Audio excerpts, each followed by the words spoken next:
Bharat Ratna doctor Babasaheb Ambedkar यांनी हिंदू जन्मात येऊन मी हिंदू म्हणून मरणार नाही अशी जी इतरती त्यांनी ठाम भूमिका घेतली होती आणि 13 ऑक्टोबर 1935 रोजी त्यांनी येवल्यातील मुक्तभूमी या ठिकाणी धर्मांतराची घोषणा केली। आणि या ठिकाणी आपण पाहू शकतात का या ठिकाणी जो धर्मांतरात घोषणा केलेली स्तंभ उभारलेला आहे। या ठिकाणी मोठ्या प्रमाणामध्ये जे अनुयायी या ठिकाणी येऊन नतमस्तक होतात, अभिवादन करतात आणि त्याच पद्धतीने या ठिकाणी जे तर राज्याचे अन्न नागरी पुरवठा आणि ग्राहक संरक्षण मंत्री छगन भुजबळ या मतदारसंघाचे आमदार असून या ठिकाणी त्यांनी कोट्यावधी रुपयाचा निधी या ठिकाणी खर्च करत या ठिकाणी जे तर अनेक ज्या गोष्टी तर या ठिकाणी निर्माण केलेल्या आहेत। या ठिकाणी भगवान गौतम बुद्ध यांचा या ठिकाणी पुतळा जो आहे तर तोही हे केलेला आहे।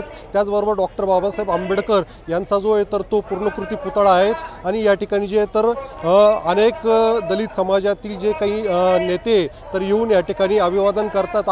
आता आपण पाहू शकतात का या ठिकाणी जे तर ध्वजारोहणाचा कार्यक्रम सुद्धा या ठिकाणी सुरू आहेत आणि अशाच पद्धतीने जे तर दिवसभर या ठिकाणी जे तर ते भीम सैनिक या ठिकाणी येऊन अभिवादन करतानाचं चित्र या ठिकाणी पाहायला मिळतं। उमेश पारिक, TV9 मराठी, येवला, नाशिक।